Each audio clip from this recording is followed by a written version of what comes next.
I have coffee at home, so I was thinking that we could just go up to my apartment and have coffee there. Hey there, I'm Elise and welcome back to my channel.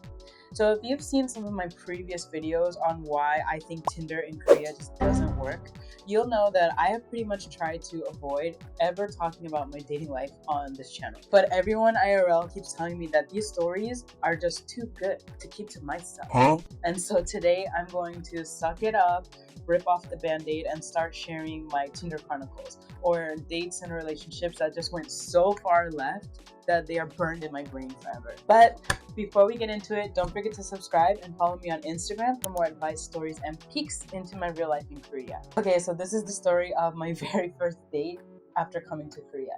So first things first, how did I meet this man? Long story short, we met on Tinder. But we're talking the Tinder of 7 years ago. It was totally different from the Tinder of today. First of all, guys actually put photos of themselves and they wrote a profile. Basically, they were putting effort. And I did not know how good I had it back then. But I digress. Anyway, so I matched this guy who said that he had been living in the US, but he was back in Korea and that he was working for some company. Basically, I thought that he was cute and worth my time. Huge mistake. So after some chit chat via text, he asked me if I wanted to go have coffee with him. And we live in Seoul, so there are cafes everywhere. This did not seem unusual to me. But here's where I went wrong. And I still ask myself this today when I look back and think about it. Why did I not ask which cafe specifically we were going to? If I had just asked that question, I could have saved myself from one of the worst dates I've ever been on. Giving myself the benefit of the doubt, I probably just assumed that we would go to just whatever cafe was on the street because there's so many cafes. We had agreed to meet in Gangnam, so I was just like, oh, we'll probably just, walk out of the station, see a cafe, and decide to walk in. But catch number two, he lived in Gangnam. Why did I have to go to his side of Seoul when I live on the other side of Seoul? Just to go to a cafe. This also did not make sense. But I'll admit at this time I was still kind of in like, oh, K-drama fantasy land, all the Korean men are so great. So I just didn't question any of these things, even though I definitely should have. So I get to Gangnam Station where he lives, remember. So I asked him like, oh, do you know any good cafe nearby that we can go to?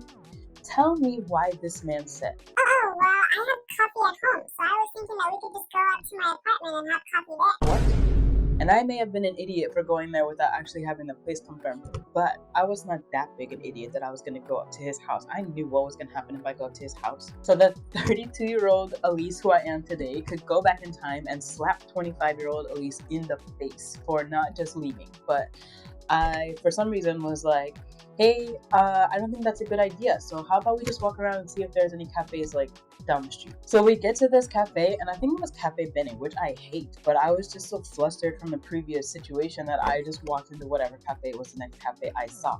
So I was trying to have a normal conversation about like hobbies, background, interests, whatever, when all of a sudden this man asked me who I planned to vote for. And this was right before the election between Trump and Hillary Clinton. So this is a pretty strange thing to ask, especially for someone who had supposedly just come back from America. We don't really ask people those things.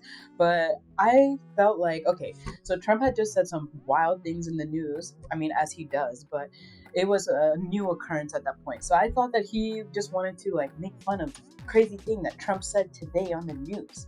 And I'm black. So surely you wouldn't think that I was gonna vote for the racist president, right? So I was just like, surely he just brought this up because surely my answer was gonna not be Trump, right? Right? So I just laughed and was like, oh, probably Hillary. And then bam, this triggered a rant into how Hillary was a liar and that if he was a citizen, which he's not even a US citizen, but if he was, he would vote for Trump because at least Trump was his honest, authentic self. And he, the great man that he is, was not playing the political games like the other corrupt politicians. Blah, blah, blah, blah, blah. Blah, blah, Trump, blah, blah, blah, great, blah, blah, blah, vote for him. And I was stunned. Like, I would never have brought this up. I don't usually debate politics with anybody, and I know better than to bring up a topic like that without someone else, bringing it up first at least. But once he said that, I was pretty much done. And I definitely wasn't gonna sleep with him, which is what his aim was from the beginning anyway. Literally the very beginning. Like, if anything, my vagina retracted itself back into my body because that's how turned off I was. Fortunately, it was already getting late, so I just said that we should head out, and he still tried one more time on the way back to ask me if I wanted to go back up to his place for a drink. I said no, and that I was gonna stay at a friend's house nearby so that I didn't have to go far, and that was true. But then he was like, okay, well, let me get you a taxi since you came all this way, and I accepted because I deserved it after that date that I just sat through. Mistake. Many mistakes were made this day, and this was another one. So he hailed a taxi, and I mean with his hand, like he didn't use any app to call this taxi. I'm not sure if there were any apps back then that called taxis, but if there were, he did not use one, so that means he did not pay for the taxi in advance. Like, it's not connected to his credit card, right? So he hailed the taxi. As I leaned over to open the door, he grabbed my arm, spun me around, and shoved his tongue into my mouth.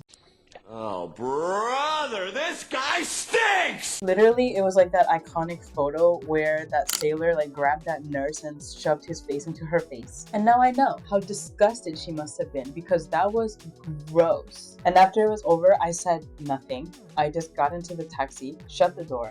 I said where I was going to the driver, and then that was it. I knew I was never ever going to talk to this man again. So after the date, I sent him a text. I have what do you call it?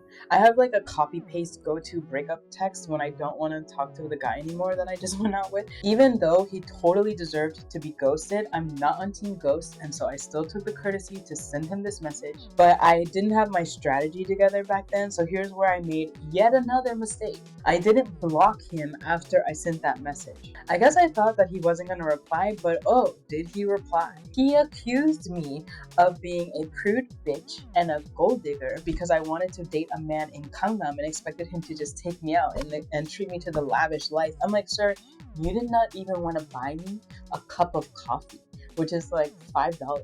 What are you talking about? So anyway, after that, I swiftly blocked. And since then, this man has swiped me right so many times on Tinder that I literally think that he doesn't remember who I am. I don't think he knows it's me. And just in case you're wondering, I have Tinder Gold so that I can see the people who already swiped me right and waste a little bit less of my time.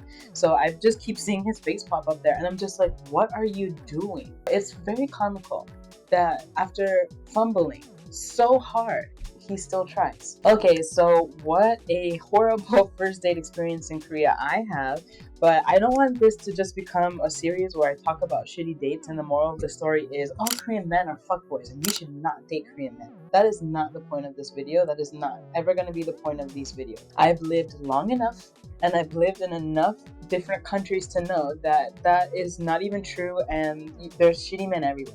But here is what I did learn and what I hope you will learn from this video. Okay, so number one, make sure that you always confirm both the place that you're going to meet and the place that you're going to go to. Don't just blindly go follow some Korean man somewhere because you think Korea is safe and Korean men are gentlemen. False. Okay, so number two, make sure that you avoid any man that suggests going to a place that's either near his own house or near your house. It's better to meet somewhere in between both of your places. And there are plenty of places to go to in Seoul, and Seoul is not that big. So I don't know why these guys want to pretend like, oh, let me go somewhere near your house so that you don't have to go so far and it's more convenient for you. Especially if you're a foreigner, they think that you live alone anyway. So they're just trying to get an easier access path to your house, basically. So just pick the place that you want to go. If there's a place that you've been feeling like going, just suggest that. And if he has suggested something good that's not near your house, green flag. But anything else, red flag. So some of you along the way, I'm assuming I'm talking to people who live in Korea or have come to Korea and been on a date, right? Okay, let's say that you're unsure of what to do after a date if you didn't like the guy and you don't want to see him again. As I said earlier, I'm not on team ghost. So I personally think it's better to send some kind of text that just simply says, hey, it was nice to meet you, but I don't think that we're a match. Good luck. I don't literally send like that. That's so short and that would be so rude.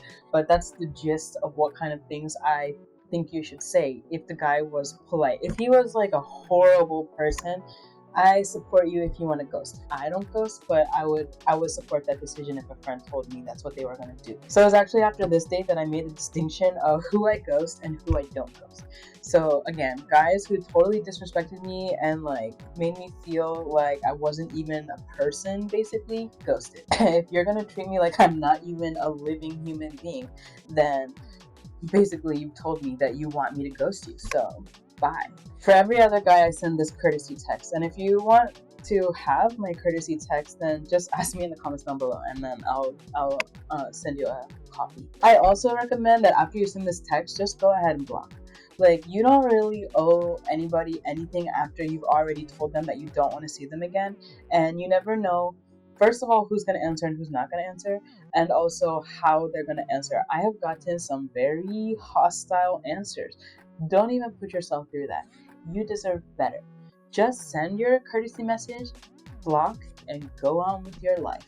So I hope you enjoyed this story of my first date in Korea. Unfortunately, the stories that I have to share are not going to get any better than this one.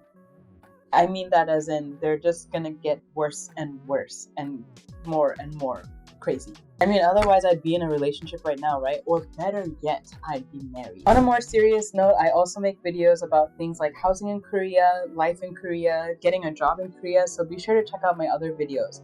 I've also gotten some very specific questions from you guys about very specific aspects of life in Korea, and so I've started offering consultations. So check the description down below to see how you can book me for a consultation, and I'm sure after our chat, you'll be well on your way to your real life in Korea. And don't forget to subscribe and hit that bell so that you don't miss out on my next video. As always, thanks for watching.